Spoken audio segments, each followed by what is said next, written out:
Protecting homes and businesses from the whims of nature, you need more than just quality materials. You require RiverLand Roofing.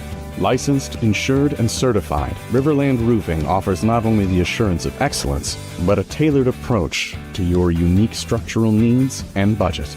To learn more about what RiverLand Roofing can do for you and the community, call them at 662-644-4297 or visit riverlandroofing.com. You're locked into Talk of Champions, an Ole Miss sports podcast with Ben Garrett and Billy Embody of the Ole Miss Spirit.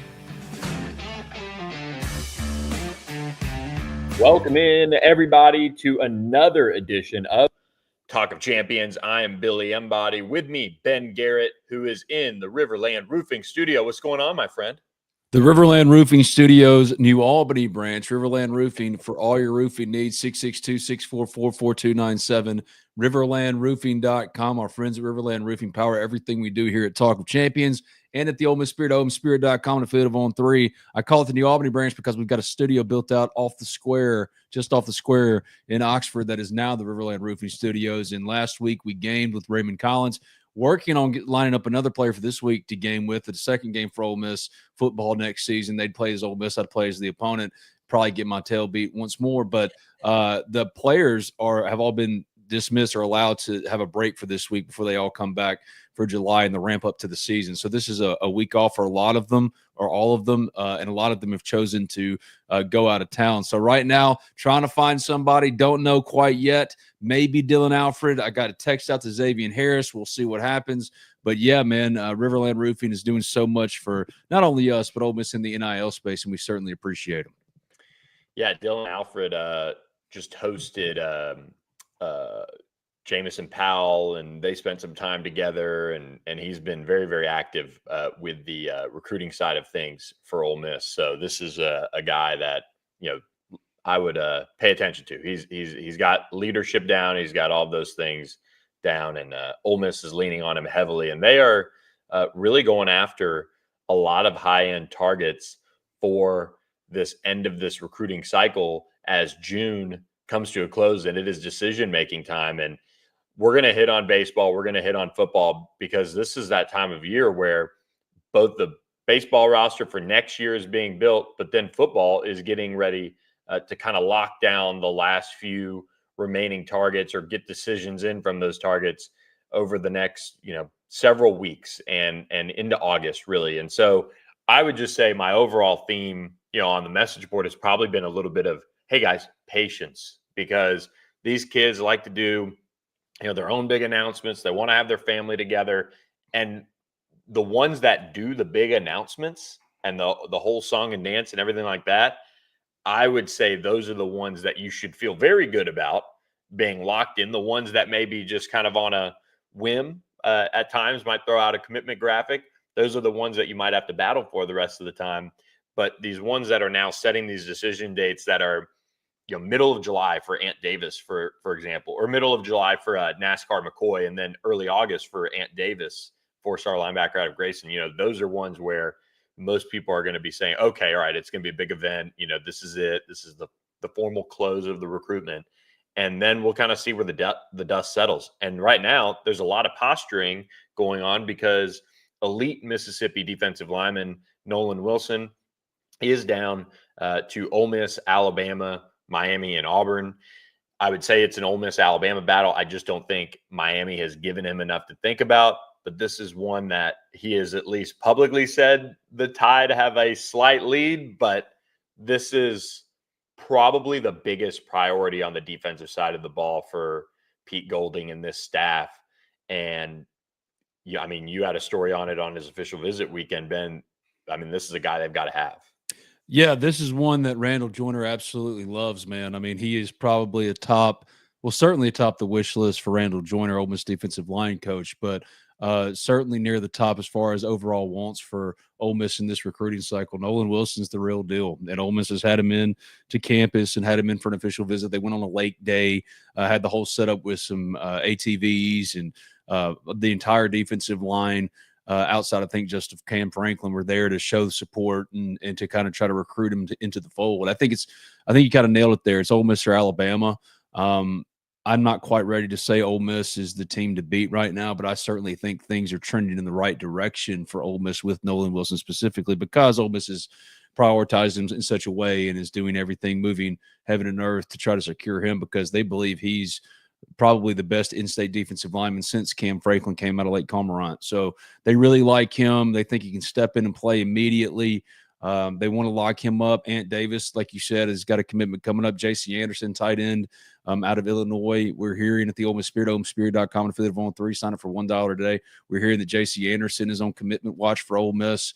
He's also considered Notre Dame, the in-state Illini, Auburn. I mean, there's a lot of big ticket names that are poised to make decisions sooner rather than later, and Ole Miss is certainly in the thick of it. And Nolan Wilson, J.C. Anderson, those are the ones. Ant Davis, like you mentioned, those are the ones we're really watching right now, and have the makings of really building out a class that's going to push for the top, certainly the top 15, if not the top 10, if they land everyone they expect to land. But there's a long way to go between now and signing day. I do agree that typically the ones that make their commitments and do their full-on press conferences are more locked in than others. But I would still say Emmanuel Tucker's not done. I would still say, Tristan Key certainly isn't done either. I mean, there are certainly a lot of guys out there for Ole Miss that they're recruiting hard and do not believe that they're in any way out of the game with, or recruitments have particularly been shut down.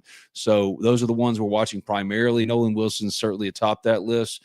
But J.C. Anderson's right there too, and we'll see how things kind of fall the way for Ole Miss one way or another in the coming weeks. But it should be quite a busy time.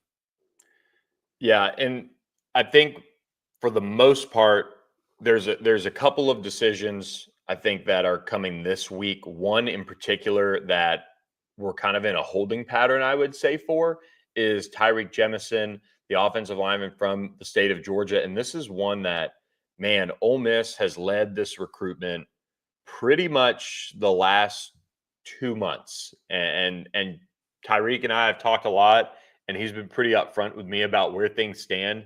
And right now, it is Ole Miss and Kentucky just throwing haymakers, trying to get this one across the finish line. His last official visit did go to Kentucky. They were his first offer, or first big offer at the very least. So that is something to keep an eye on there. But Tyreek's taken probably, I think he ended up taking about 7 official visits. And so that can kind of paint a little bit of a picture as far as just how many trips and different experiences. And Ole Miss got him on campus that first weekend of June. And since then, he's taken a bunch of different trips. And sometimes that can work against you. Like if I think at this point, Tyreek, if he would have had Ole Miss or any other school really in his true top group as a top visit, that's probably the school now. I mean, knowing what we know, that would have gotten him. And so Ole Miss has a lot of work to do. He plans to announce on Friday. I don't know if he's going to change that or move that back as these schools kind of battle it out. But the good news is, on the opposite side of that, Ole Miss appears to have made a big move with Ed Baker, the St. Francis Academy offensive lineman out of Baltimore, who has former teammates PJ Wilkins and Deshaun Womack on the roster now. And he made his first ever trip to Oxford this past weekend. And it seems like Ole Miss has made a move. From what he told me, he was going to announce on Wednesday, and Tennessee had kind of been the long standing leader in this one. But now it looks like he's going to, move things and potentially pick a different timeline and think about things a little bit more. So this is another one where Ole Miss has kind of come on late here. They extended an offer. He bumped his Penn State official visit. He wants to be in the SEC, from what he told me at least. And now Ole Miss has a chance where they've got to close and they've got to capitalize on the momentum that they have in this recruitment. And if they can do that, it would certainly lessen the sting of potentially missing out on Tyreek Jemison. I'm intrigued to see if the visit high kind of wears off for Tyreek when it comes to Kentucky, and if Ole Miss can kind of settle back into where it's been for a while, which has been sitting atop that recruitment. And then the wild card here, as far as timelines, is Kamari Blair, the 4-star offensive lineman from Tennessee. I think this is one that Ole Miss maybe isn't being talked about enough. There was kind of or a thought that Tennessee had secured the last official visit. Tennessee had offered late, and there was some thought that, okay, all right, he's an in-state kid for the Vols. That is a pretty bad sign for everybody. But I was told his family did not accompany him on that trip. So maybe that is a door being open there for Ole Miss, because these guys on the offensive line that they're targeting, they've got to come away with two at least. And Emmanuel Tucker, like you said, Ben, is committed to LSU. They're going to still work that one. Bryson Cooley is somebody that they haven't really necessarily pressed for as like a top tier target in state, but with Dalton Toothman committing to state yesterday evening, you've got to find an offensive tackle, and you've got to find another versatile piece that can probably play like 4 of the 5 positions, play some tackle, play some guard. So if they can come away with Ed Baker, Kamari Blair, and then you already have Ryan Moret committed, that would lessen the blow. It wouldn't be, 4 or 5 offensive linemen, but it'd be a really good bunch of prospects that they'd be, in good shape for if you can get them across the finish line in recruiting. At the end of the day, none of these offensive linemen are going to come in and push to start immediately. I'm not saying that none of them will get into rotations or won't be starting by the end of their freshman years. That could certainly happen, but at Ole Miss, that's proven to be a pretty spotty track record if any players have been able to pull that off in 6 years under Lane Kiffin. So when you're looking at how they're building out the high school class for offensive linemen specifically, it's about getting high upside players that they really are excited about and believe they can develop into something. And that's what you're kind of seeing with guys like Ed Baker, who comes from St. Francis, has been good to Ole Miss ever since Lane was here. Wayne Dorsey, former Ole Miss defensive end, was coaching there not too long ago. He's now an assistant at Auburn. But like you said, Ole Miss was in it for Deshaun Womack before he went to LSU, kind of helped with the transfer. That ended up landing Deshaun Womack at Ole Miss this offseason because of that pre-existing relationship. Damon Clowney came from St. Francis. So Ed Baker's one we're certainly watching. But again, with all of these offensive linemen, specifically out of high school, for any targets that Ole Miss is going after, I think there's a little bit of a pause. Is just you got to get guys that you believe in, developmental guys that you've scouted and really like a lot, to get in here and get to work. But none of these guys are going to necessarily impact winning in a meaningful way in 2026, and that includes Emmanuel Tucker. So remember that whenever a player commits to so-and-so, or this is happening, maybe the price point isn't where Ole Miss believes it needs to be right now or something of that nature. There are many other considerations outside of just where do you want to go, kid, these days in recruiting. And you're seeing Ole Miss cast a wide net for offensive linemen because they know, like you said, they have to get bodies, they have to get guys in, and they actually have to have some proof of concept, because that's one area where they've been lacking, certainly in the last handful of years under Lane Kiffin, because of, look at Preston Cushman. He's not here anymore. Look at Cam East, other players that were in similar recruiting archetypes and builds to the players we're talking about here that never became starters at Ole Miss. And Ole Miss has been obviously transfer heavy everywhere, but the offensive line, you just haven't seen those homegrown talents. So this is a really important class in particular for offensive linemen and Ole Miss's development of these offensive linemen, because they have to kind of turn the worm a little bit and figure out what hasn't been working and how they can show other big recruits out there that this is a place where you can come and get developed. And yeah, you might have to sit for a year or two, but you're going to start. So there's a lot that is going into this, in particular, or specifically, I should say, offensive line recruiting. But Ole Miss isn't necessarily ahead of schedule, behind schedule. They just got to start getting some movement now, because some of their favorite options, like an Emmanuel Tucker, have kind of fallen off the board, or they're playing catch up with a lot of those guys. And they've got one committed, but they need more. They need a lot more. And it's not just 2. They ideally would love to add 5 offensive linemen, but it's just hard in this new day and age to get that kind of number. But Ole Miss is swinging big, and I don't think they're anywhere close to having filled out what their ultimate offensive line class is going to look like. Yeah, and the thing about, I would say, mostly Mississippi recruiting is you I think it's one of those states that it's just safe to assume that things aren't over until, or really even started heating up for some prospects until November, December. And I That's don't right. think that's ever going to change for the most part. And so they have opportunities ahead where they can bring in guys for visits, get them back on campus, kind of work that, like we saw with Caleb Cunningham. And they're going to do that with Tristan Keys at some point in the fall, you got to imagine. But you also have, I think, and we're spending a lot of time on offense, and we talked a little bit about Nolan off the top, but the receiver position is another one that they've got a chance to capitalize on this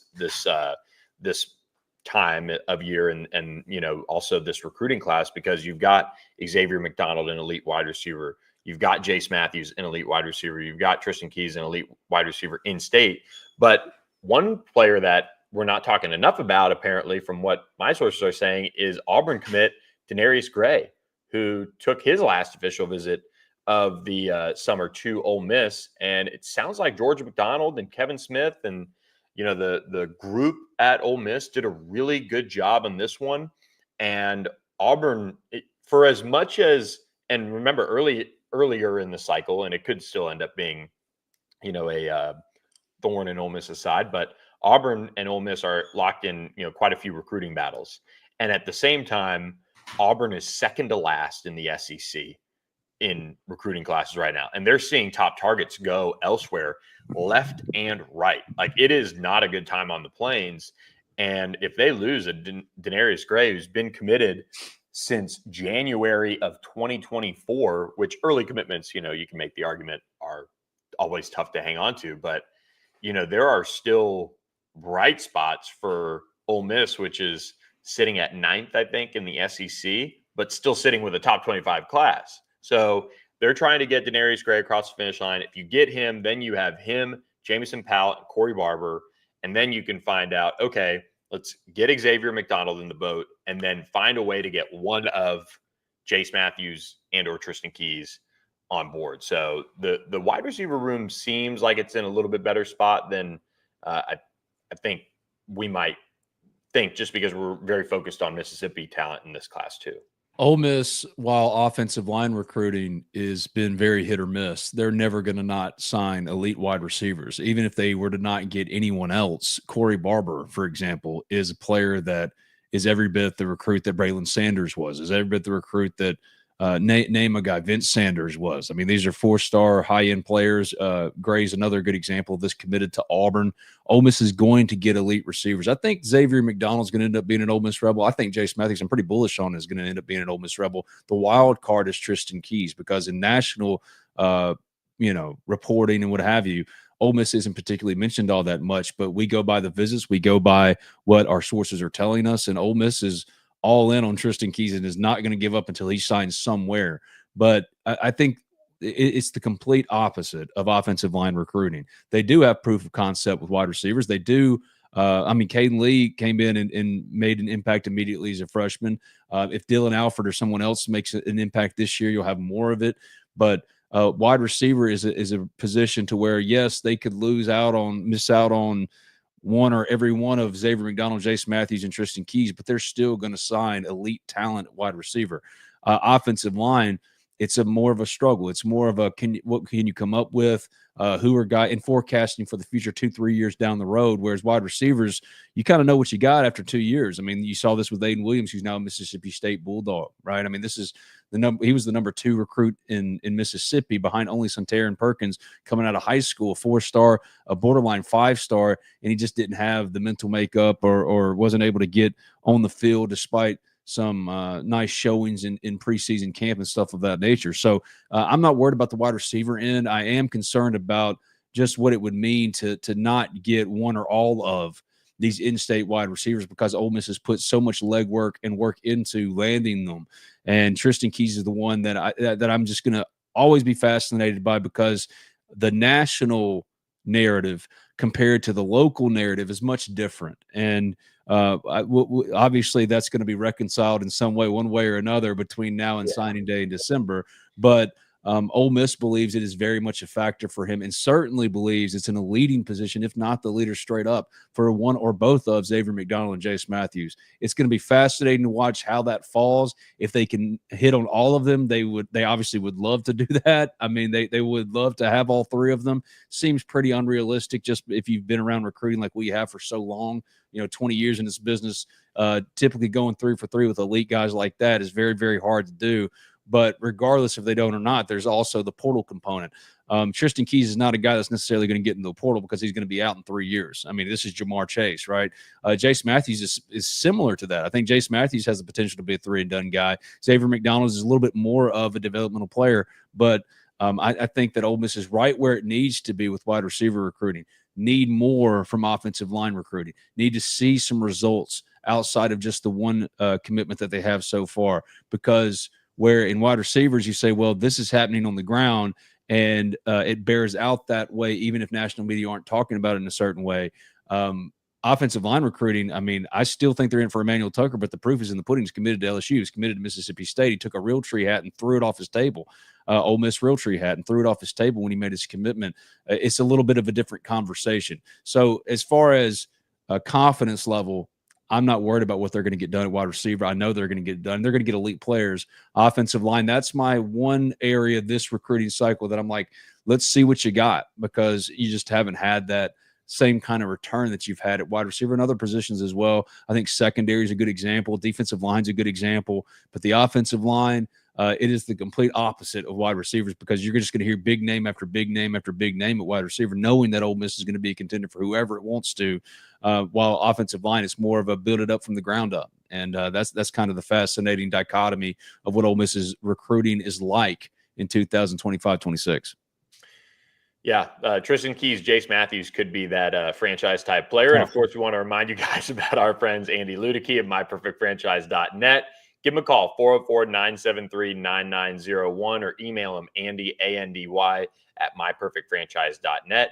He and his team can walk you through the franchise ownership process, what maybe the best franchise fits are for you and your family, your monetary opportunity and your time to commit to franchise ownership. They can walk you through all of that. And if you end up using Andy Ludicky, who is free to chat with about the franchise model and the franchise world, he will donate money to the Grove Collective. So his wife went to Ole Miss. He's got some Ole Miss ties and wants to find a way to support if you guys do some business. It's not a reason to, shell out that coin for that type of business, but it's a nice little perk at the end of it to celebrate, breaking away from the corporate rat race. So, Ben, the chat has been a big part of going live, and we've really appreciated Javon Campbell and Dirty Bird always chiming in there. And let's end on the recruiting side of this with Javon's question: how do we keep Mississippi talent in state? And then we'll jump into baseball. Fred Smoot asked me this exact same question on the Commanders podcast last week. And one thing we both kind of agreed on is it doesn't help anyone when Ole Miss and Mississippi State are going after each other constantly, but really that's never been less important than it is now. I mean, Ole Miss's and Mississippi State's infighting doesn't really have any impact anymore, in my opinion, on in-state recruiting, because Ole Miss and Mississippi State aren't just viewed in that and through that lens anymore. So as far as keeping in-state in talent, number one is at the end of all things in this new culture, what's the money look like? Are you meeting the ask? Are you getting close enough? And Ole Miss has been front leading in the NIL space, but with this new world of rev share and some uncertainty, it's not the same perfect operational deal as it maybe has been, or maybe there's a few more hurdles you got to clear and things like that. But I'm not worried about Ole Miss as far as being in contention, unlike Mississippi State, just trying to stay afloat in in-state recruiting. They're really going to make their hay from the 11 to 30 as far as prospects, good prospects that you can build out a team with, especially with your depth. But if we're talking about high-end prospects and keeping them in state, number one, continue to grow your national brand if you're Ole Miss. Get in the college football playoff. That stuff does matter, because LSU is got that history attached to it, and you haven't, if you're Ole Miss, had much of a presence at all on the coast outside of the actual Coates, Biloxi, and that area. Hattiesburg, where Tristan Keys is, Ole Miss is barely a blip on the radar.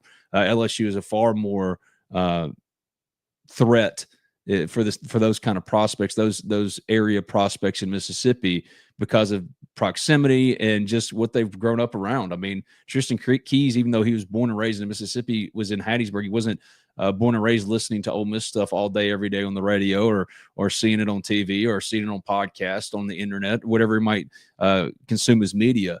Right. I mean, he's just as much inundated with where he is by LSU stuff, Southern Miss to a much, much lesser degree. And even, the Alabamas of the world, who are closer in vicinity to certain in-state prospects than even Ole Miss is. So how do you keep them in state? Continue to be a national brand, continue to build out that national brand. Stop concerning yourself with the peanuts of peasants. Whether Mississippi State is involved or not is immaterial. At this point, it's about being the best operationally you can be and showing yourself to be a contemporary with the Auburns, and you have with the Auburns, but with the LSUs and the Alabamas and the Georgias. And while Ole Miss has floated in those waters, swam in those waters, I think has the third best record in the SEC since Lane was hired, behind only Georgia and Alabama, there still is a lack of results in terms of being more than just, what you say you are. I mean, 9 wins is great in the regular season, but getting to the college football playoff, expanding that brand, having more of a reach in the southern region of the state. And, it's going to come down to, again, at the end of all things, the money has to make sense. And Ole Miss, for Tristan Keys at this point in its process in the NIL era, perhaps has to pay more than other schools have to, or have to really give an offer that they can't, that the player can't refuse. But that's not really Ole Miss's style either. Ole Miss believes in that it does what it says it's going to do. It's going to pay you what it says it's going to pay you, which is a real benefit, because a lot of schools aren't like that. And I think you could see that with players committed to LSU, players certainly committed to Auburn. I mean, there's one school amongst all of these and consistently kept Ole Miss in the conversation, and that is Ole Miss does what it says it's going to do. But now, can you grow that out and say, not only do they say what they're going to do, but they are winning at this clip? The Gator Bowl is just not the same as the college football playoff. And I think that does make an impact, especially for short year guys, like 3-year and out guys like Tristan Keys. It's more of a truncated timeline to where, you can still talk in the theoretical. They have to see results. These short-term guys have to see results. So I think that's probably the biggest thing for me. The money, Ole Miss is always going to be competitive in the money space. It's been front leading in the NIL space, but really growing your footprint through, winning at the highest level. And really too, I mean, Aiden Williams not working out, that stuff matters in state. That matters. I mean, Aiden Williams not working out here is a problem for Ole Miss. They have to go and recruit in-state kids in a different way, because they have signed the in-state's best and still haven't done anything much with them. Suntarine Perkins is a superstar. Cam Franklin's going to be a stud. William Eccles is going to be an absolute stud. They love these players. We're talking about a wide receiver, right? Because what Ole Miss is, at least under Lane Kiffin, is there's only one returning wide receiver from last year, and that's Caden Lee. Great as he is, everybody else is transfers. Caleb Odom, Harrison Wallace, DeJon Stribling, Winston Watkins is a true freshman. Can you get Winston Watkins to be good as a true freshman? He looked really good in the spring. Caleb Cunningham is such an important recruit for Lane Kiffin's tenure at Ole Miss. Caleb Cunningham was the #1 player in the state. Everybody wanted him. This time last year was committed to Alabama, had shut down his recruitment. That's why I say people reading about Tristan Keys or Emmanuel Tucker, whoever it might be right now in the state, Caleb Cunningham was committed and shut down to Alabama this time last year. There's a long time between now and December, and the recruitment never stops. It's a day after day after day deal. So I don't care where anybody's coming, what the noise of June may bring. Ole Miss, when it says it's in it for somebody, it is. But with one position in particular, wide receiver, for high school kids in state, you have to show a little bit more than you have so far. So that's a long roundabout way of saying keep expanding the brand, winning at a higher clip, even more so than last year, getting into the playoff, beating those contemporaries that you're contending with, showing that you are here to stay, because you are. But there still isn't that winning on the highest level component that I think Ole Miss needs to match everything it's saying, because you see a lot of good, but for in-state kids that have been raised and believed to believe that it's better, the grass is greener elsewhere than in-state, where it's always starting from behind. That's a pretty tough hill to climb. So that's a very loaded question. It's a hard question, but it starts obviously with the money. But secondly, Ole Miss, out of all the in-state schools, is actually doing the part to where it could expand its in-state brand, specifically based off of winning at the highest level.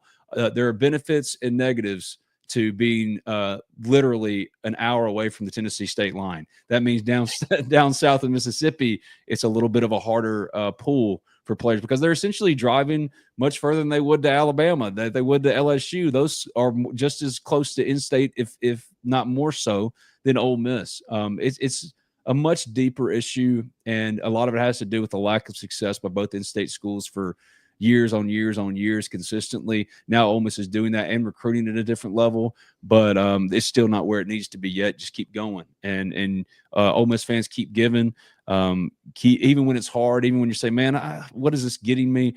I promise you, it's even your $20 given on a Wednesday is going a long way, and because Ole Miss has been able to recruit at a different level, if not necessarily get the results yet in state that they're looking for, but they're right on the precipice. Just keep pushing and keep winning and keep showing what you are now compared to years ago, and this will become the new normal. It's already close to the new normal, but I'm talking about a real new normal where it's just assumed that, yeah, Tristan Keys is going to be considered Ole Miss and who else, right, moving forward, because Ole Miss is that much of a standard bearer as the in-state school. It is that, but not yet where it needs to be for Ole Miss to just assume its place with in-state kids like LSU does with Louisiana kids, or even Florida and Florida State with Florida kids.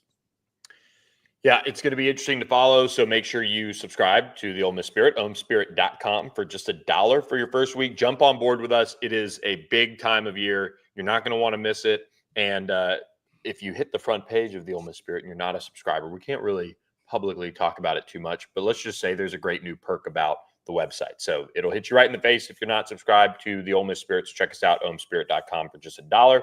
Ben, baseball recruiting. Yep. Not yet? You got one more? No, I was just saying $1, $1. Oh, yeah. But baseball recruiting, 1, 2, 3, 4, 5, 6, 7 transfers now. Last time we talked about baseball recruiting on this podcast, Ole Miss was on commitment watch for San Diego State pitcher Marco Cipolla, and he did commit on Sunday. So that reporting, kind of trying to let y'all know what's going on. That happened.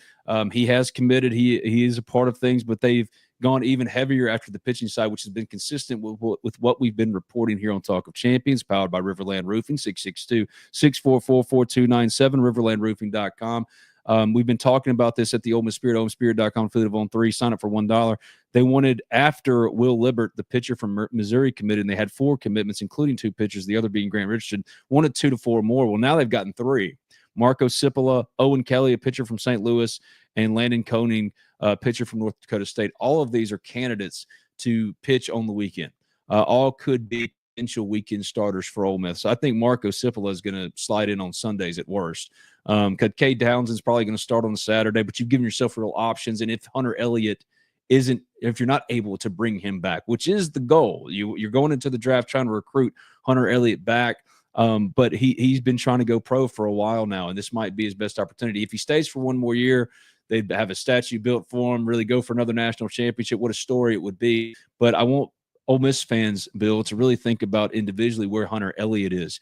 If he waits another year, there is absolutely no leverage he's going to have in the draft. Wherever he goes is where he goes, and he signs and he goes. Now, he could still end up in a good situation. I mean, you've seen that with super seniors who have no leverage in negotiations and can just or have to just wait out and sign where they get drafted.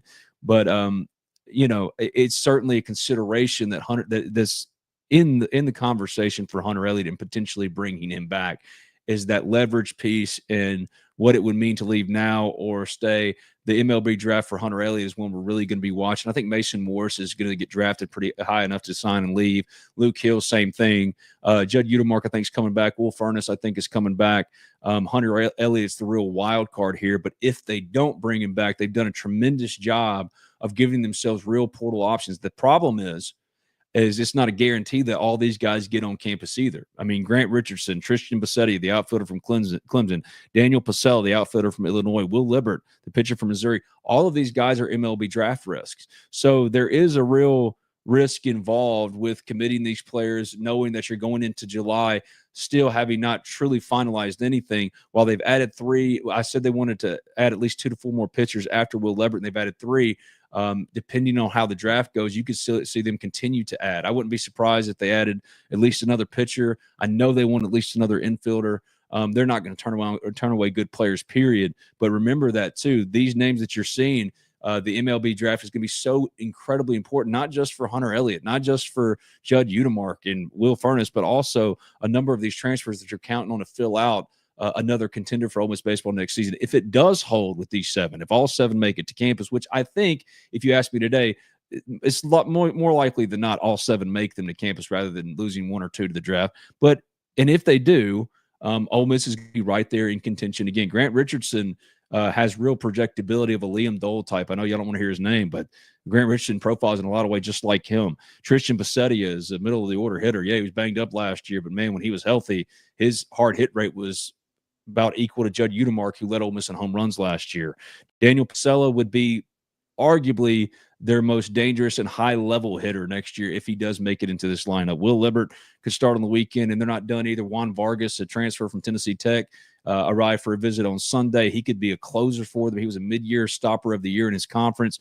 A lot going on with Ole Miss baseball, and after a slow start that had you a little bit concerned, I think Ole Miss is in a great, great place. Again, have to worry about the draft, have to see how the draft falls, but with the names we see here and with the possibility of the foundation and core they're bringing back, Hayden Federico will be their center fielder ideally. They love Ethan Surowick, who's in the North Woods League right now, and proven he could be a corner infielder for you. Huge, huge pop. Could play third or first base, which would put Will Furnace back at DH more primarily. You need about another catcher to go with Austin Foley, but you're starting to see the makings again of another Ole Miss contender, with the caveat of got to watch the MLB draft, because the MLB draft is going to really be the determining factor over whether or not Ole Miss has done enough. But they haven't finished. They're not anywhere close. I said before the portal process started, 6 to 8 transfers. They're already at 7. I think at this point they'd push for 10, if not more than 10. I think they're just trying to cover all bases, but they've got a great starting point, unlike last year where they were building up from the ground up. They have a good foundation of core players coming back, of high upside second-year players. Like, even despite what happened with Owen Pano last year, Owen Pano is beloved as a prospect, not just by Ole Miss. I mean, what he can be. Like, it's the same thing as Greg Kessinger and Thomas Dillard. Unfortunately, he had the same kind of freshman disaster year, but Owen Pano needs to be your starting shortstop, because he is a superstar in the making if he can ever tap into that superstar potential. They're not building from the ground up, and they're filling in the margins with elite, high-level, high-caliber players. Makes you think that Ole Miss, the last 2 years, were the outliers, and what they learned from those 2 years and put into practice last year to win 43 games and host for the first time since 2021, seems like they've really learned those lessons. Ben, let me ask you this. Who out of the returning players, and I guess this should be able to be answered since this player, wouldn't be going to the draft or, transfer risk for the most part. Who's the guy or two that has to step up? Maybe one pitcher or one, fielder that has to step up for, like, not only Ole Miss, but in their overall game, like, show that next, stage of development for them to complement these transfers that they're bringing in with the, internal development as well.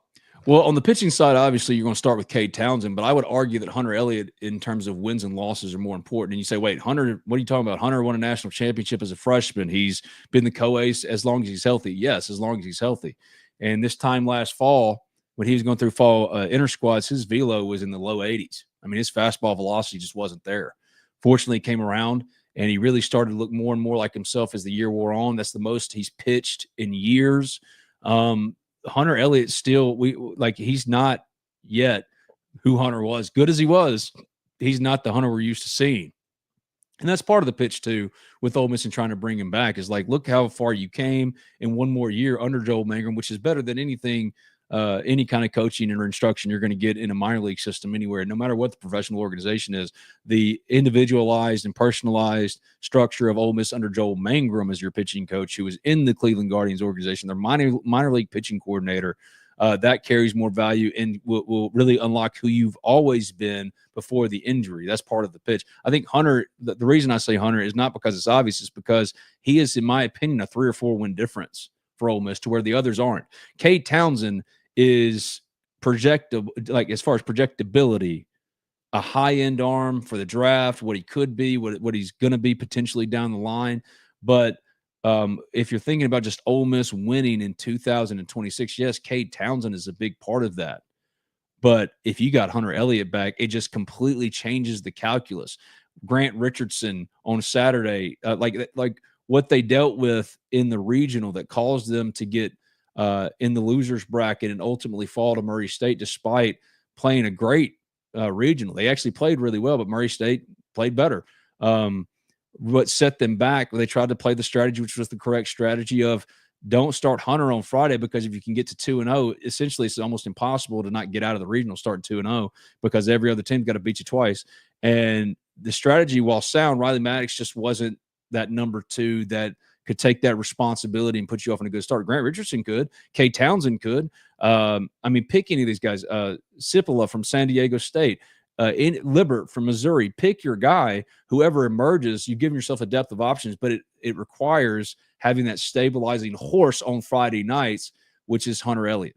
So I think Hunter is the obvious answer to the pitching piece. From a position player standpoint, it's 2 guys. It's Owen Pano and Ethan Surwick. Owen Pano needs to be the guy. I would say Ethan Surwick just because of how good he's been in the summer, how much he improved over individual work. Because he was on the travel roster all last year because of the work he did at individual instruction, which you don't see as a fan, but it happens all during the week for guys who aren't playing. They're still getting their work in, and he developed and got better, made himself a real option, got some DH starts last year, and he could start at third or at first base for Ole Miss potentially as early as next season if he continues to show the power stroke that he's developed and really tapped into over the last 6 months. He's carried it over into the summer. It's a very encouraging thing. But Owen Pano has to be the shortstop. Braden Randall's a great emergency option. Not great, but like as a defensive replacement, he's a great replacement option. Offensively, he's a little capped on what he can be. Owen Pano is still completely untapped potential. And I don't know if defensively he's got it yet. I don't know if offensively he's ready yet, but Ole Miss would be a different caliber of team if Owen Pano was every bit the player they thought he was when he was starting for them as a true freshman and had his hair dyed blonde as every great Ole Miss shortstop does. He had that good of a fall. He looked great, and then it just didn't come together in the season. If he can be that guy on a consistent basis as shortstop, this whole team is completely made over. It's completely different as far as its contender ability. And also on the backdrop to that, to Owen Pano being good, I was told straight up, pickings for shortstops in the portal, not great. Just haven't been great. It's been very hard for Ole Miss specifically. Now, there are some guys, but, Ole Miss, like I heard that the pickings are quite slim for shortstops. So if it's one fielder that, man, Ben, you got to have that guy step up. That's not Judd, who obviously led Ole Miss in homers, or Will Furness, who was a slugging threat, or Hayden Federico, who had incredible stretches last year as a true freshman. It's Owen Pano. Hunter Elliott on the pitching side because of what he would mean in terms of the depth of options and spreading out your talent and building out a staff that would be deeper than last year's that won 43 games. Can Owen Pano be the starting shortstop? That's the one for me. That's the guy I'm watching. That's the guy that I'm paying most attention to. Ole Miss needs it out of him. And if those two come along, you're not just talking about 43 wins with all that they've done so far and if they do return the core and have that MLB draft luck, you're talking about, again, 40-plus wins, hosting a regional. They were only a win away from a super last year, hosting their first super since 2009. I think this team could be right there in the thick of it again, if not a little bit better on paper going into the year than this year's team, because there was a lot more to prove and they were building it from the ground up, whereas this year they haven't had to do that. But Owen Pano has to be good. He has to show up and be that starting shortstop that he just wasn't able to be this year as a true freshman. Great stuff. You know this baseball team as well as anyone. What are your early feelings on the overall transfer portal haul, just as far as replacing what needed to be replaced? Maybe give it a grade in a way on what they've been able to do so far in the portal. Solid B+. Obviously, you would love to see them go get the Western Kentucky slugger or something like that, or any of those Virginia guys who all seemingly went to Mississippi State, or Henry Ford, the first baseman who ends up going to Tennessee. Obviously, you would love to see some of those names pop for Ole Miss too. But in terms of what they need and what they're bringing back, Ole Miss has been smart with its money. It's been smart with its asset allocation, if you will. And I think Grant Richardson is a player that, again, could step in and start on the weekend immediately. Tristan Bassetti is starting at right field. Daniel Pacella is starting in left field. And it makes sense when Hayden Federico is penciled in as your center fielder, which he is. You start to see the makeup of a real contender. Catching is Austin Foley. First base, ideally will not be Will Furniss because defensively he wasn't great. If it's Ethan Surowick, if it's Judd Utermark, second base is a question. Braden Randall would be that guy right now. I know, again, they're looking for another middle infielder. Can you go get someone like the Louisville infielder who got into the portal this week? Let me see if I can get his name right. Virginia infielder Henry Godbout entered the portal this week. He hit 309 with 8 homers this season. But from Louisville, Murray State infielder Dom Decker has entered the portal. He hit 343 with 46 RBIs last season. And then there was another one that I just can't. Bayram Hot. Yes, Bayram Hot. Well done, sir. Louisville infielder Bayram Hot batted 326 with 22 RBI, 3 home runs in 2025, former standout at Marist. They need another infielder because, yes, you love Braden Randall and what he is as a depth piece and potentially as a step-in starter, but more that you need him as Owen Pano insurance. So getting a second baseman is, I think, the biggest remaining need. Third base will be Judd Utermark. Catcher will be Austin Foley. Like I said, I laid out the outfield. DH will be Will Furniss. That's a salty team. And on the weekend, if you have Hunter Elliott, Grant Richardson, and pick any of the other guys, if it's Will Leverett, if it's Marco Cipolla, if it's either of the players that they've gotten the last couple of days, whoever's not starting as a bullpen option. And remember, Ole Miss didn't really have that kind of depth last year. If Mason Nichols, Hunter Elliott, and Riley Maddox didn't go 7, Will McClausen came in toward the end of the year. Mason Morse was really good all year, but really he fell off a little bit toward the end of the year.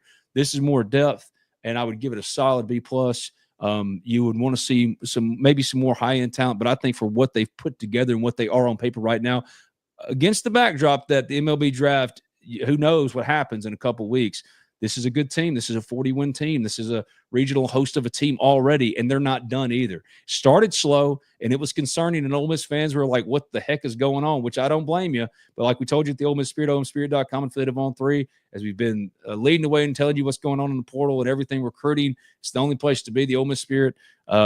Patience, and that patience has been rewarded with a team that on paper looks every bit as good, if not a little bit deeper, especially on the pitching side, than this team this year that won 43 games and was 1 run away from hosting the Super Regional for the first time since 2009. I'd give them a great grade. I'd say they're solid B+, but it's going to take a lot for them to get in that A range, only because I think they've done their major heavy lifting, and now it's about that one more piece or two. Compared to, well, man, we got to get 3 to 4 pitchers. We got to get this. We got to get that. I mean, there was a time where they were replacing their entire starting outfield, all of their weekend rotation. I mean, that's where it was. Now it's not there anymore, but there's still work to be done. Great work. Started slow.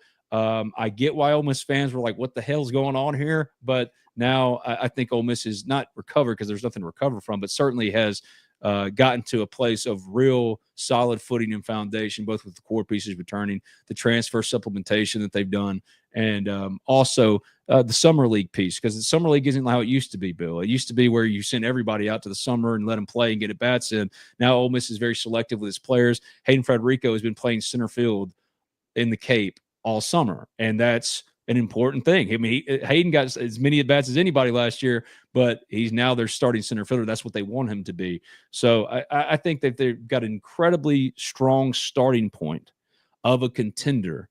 You don't know how roles will be defined, but with what we see on paper today, I like what they've done a whole lot, especially as they've really attacked the pitching market and come up with some real impressive finds. And remember, while I say, yeah, you'd like to see them land the WKU slugger, who everybody wanted, Daniel Pacello was wanted by everybody, LSU, Mississippi State, you name it.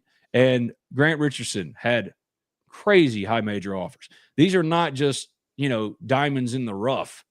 Yeah. These are players that Ole Miss had to go compete for, but the market is crazy, and only a handful of teams can really pay, to go get these high caliber players in the portal. Ole Miss is one of them. Yeah. But, like, they've had to be smart and they've had to be judicious. And I think they've done a tremendous job with what they needed to get done to get to this place. It's not done yet. It's still B+, and B's aren't as good as A's, but I think they've done graduate. Yeah, C's get degrees and B's make you look like an honor roll student. So, hey, keep rolling. I think Ole Miss, that one infielder is what I'm waiting for. That one more infielder. I don't know who that is. They hosted the LSU, I think it's Mikey something or other, Mikey Ryan. They hosted him last week. I mean, there's guys that they've talked to, but that's where they'll be selective. And with more portal options coming open, especially like the Murray State kid, who everyone saw how good he could be once he came to Oxford Regional, and Murray State just kicked butt and took names. I think once that piece is finalized and figured out, we can make more of a grade on them, or give them an overall grade. But I think even without it, it's solidly a B plus. And again, it started in a rough spot. It started like, are you going to do anything? They've been working, and that hard work is now paid off. It's the dog days of summer, so make sure you're at the Ole Miss Spirit with us, omespirit.com. Sign up for just $1. Ben, with it being the dog days of summer, what do you watch? Are you watching anything on TV? Are you reading now? Are you watching paint dry to get through the rest of the summer? Here's what I'm doing to get through the summer. One, I've decided to finally write my book. All right, I'm going to write the book. So I've been like sitting down writing this book. It's not any good, and I'll have to get like, Jeff Robertson or somebody else to kind of go over it.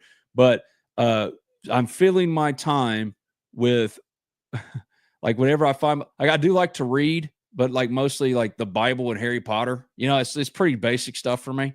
But Our Friends and Neighbors on Apple TV Plus, all right, with John Hamm. For anybody out there that is trying to fight the boredom monster, trying to fight the I have nothing going on monster, and don't want to sit down and try to write a book like an idiot. Our Friends and Neighbors, like, I don't watch TV like I used to. I can tell you my favorite show is The Wire. I never loved Breaking Bad, but I've watched all of them. Yeah. I'm not like that anymore, but my wife wanted to watch this show, and I'll tell you, it's fun as hell. It's Our Friends and Neighbors with John Hamm on Apple TV Plus. It's like Breaking Bad with rich people, and it's fun. It's just fun. And instead of drugs, it's, high-end watches and stuff. That's the first time anything's kind of like it. The first time a TV show has kind of grabbed me. Game of Thrones ruined TV for me because it was like the worst finish to a show ever. Yes. But yeah, that one's kind of brought me back a little bit. Severance, I hear, is the best show around. I still haven't started it yet. Yeah. But you know what I'm really doing? This is the truth. What I'm really doing, I am like at the Ole Miss Spirit, we write more stories now than we do ever, it feels like, because like this is the dog days. You know what I mean? Yeah. And despite what you might think or what others might tell you about, the Ole Miss coaches, they don't tell any information. I got news for you, friend. That's bullshit. We're sitting here telling come join us at the Ole Miss Spirit. Recruiting is happening. So while I'm trying to enjoy the dog days, as far as recruiting is concerned, it has never been hotter. And working time for sure. Despite what anybody says to you anywhere else, you can really get information if you actually work and put the work in. So me and Bill are doing it every day at the Ole Miss Spirit, omespirit.com, affiliate of On 3. But in that time when you're not reading about the next Ole Miss commit or baseball transfer, whatever it might be, Your Friends and Neighbors on Apple TV Plus, or we could start doing a Severance watch along, because that's my next watch. Because I told Emily after this one we got to keep going because she enjoys the time together. I'm a little fun like cuddle buddy when she gets to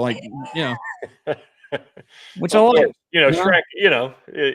Shrek still got game. He still got Riz. He knows what he got. He knows what he got to do. So I'm just saying, I'll watch a TV show, and that one's actually been kind of fun. I tried Suits, and it's just it's fine. It's fine. Yeah, you got to let it develop a little bit.